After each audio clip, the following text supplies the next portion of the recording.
Et on va commencer avec le match incroyable entre la Belgique et le Sénégal. Camille, la Belgique qualifiée en 8e par miracle à la 120e minute. Menée 2-0 face au Sénégal, la Belgique est revenue dans ce match avec un scénario complètement fou.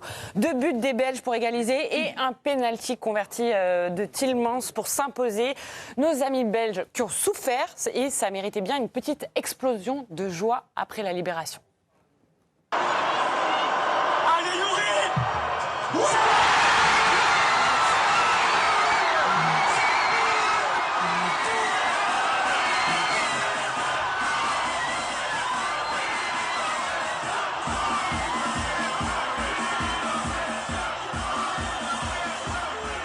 Et après la victoire, Rudi Garcia, sélectionneur de la Belgique, a lâché une petite phrase qui n'est pas passée inaperçue, même qui a fait polémique au micro de la RTBF. On connaît ces équipes-là. Ils perdent la maîtrise tactique vers la fin du match. À 2-0, on savait qu'ils feraient tout pour préserver leur but, ce qui est à mon avis une grave erreur. Rappelez-moi, quand on mènera 2-0, de ne pas faire ça. Et visiblement, Rudi Garcia a été pris de court et donc il a fait un petit peu marche arrière ensuite en conférence de presse. Je n'ai pas dit ça ou trompé de déclaration. J'ai dit que quand on mène, et c'est le cas pour toutes les équipes du monde, on a tendance à reculer et à essayer de protéger son but.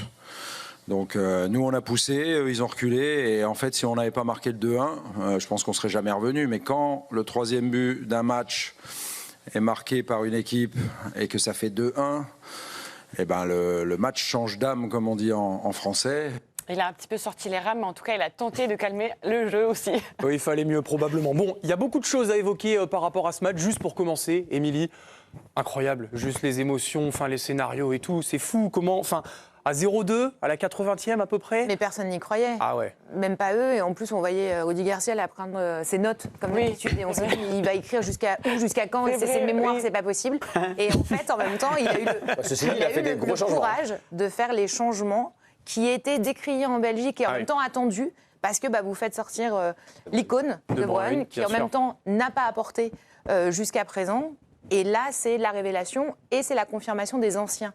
Parce qu'on parle beaucoup aussi en Belgique de l'époque dorée, la fin d'un cycle, etc., la génération dorée. Et ouais, mais là, finalement, c'est entre 2 cycles, mais les anciens sont là, aident et ça va jusqu'au bout. Je trouve que ça ne tient pas forcément du miracle, c'est de la résilience et c'est du football stratégique jusqu'au bout.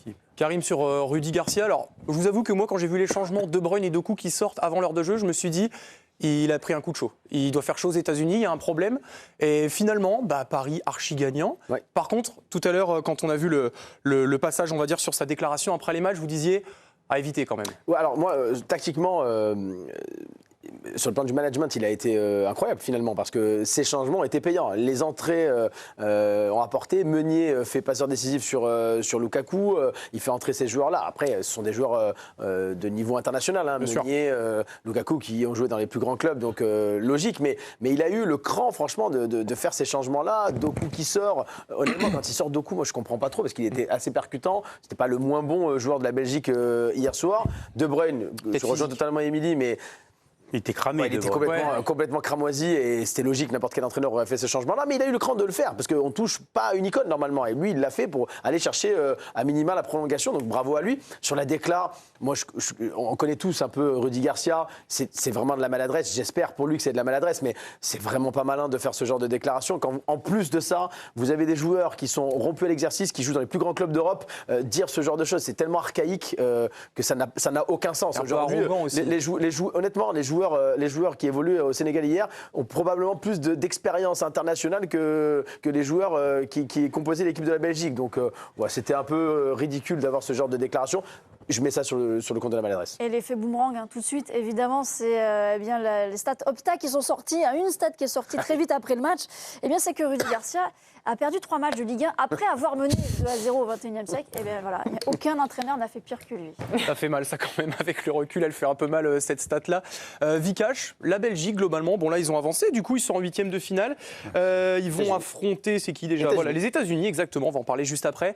Est-ce que ça vous convainc ce que vous voyez de cette Belgique ? Pas du tout, je trouve que c'est une équipe ultra moyenne et même ces changements, je les trouve pas fantastiques. Je pense que c'est vraiment le Sénégal qui a perdu le match.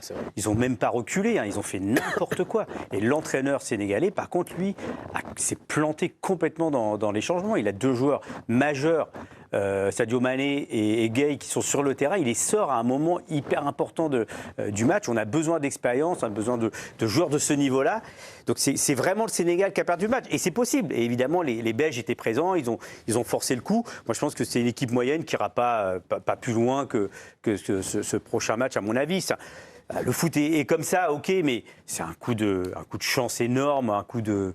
Je ne sais pas trop comment les Sénégalais peuvent vivre ça aujourd'hui. C'est juste pas possible, quoi. Un coup de chance, c'est 3 buts quand même. Bah, c'est 3 buts quand même. Par contre, tout à l'heure, quand vous disiez ça, honnêtement, c'est l'équipe ultra moyenne. Oui, oui. Olivier avait l'air de... Quand vous disiez que c'était finalement pas un miracle, j'ai vu Olivier qui disait... Non, mais pour moi, c'est un véritable miracle. De toute façon, les Belges, depuis que je les regarde, face à l'Égypte, c'était déjà très compliqué. Il n'y a que le deuxième ou le troisième match où ils ont gagné 4-0.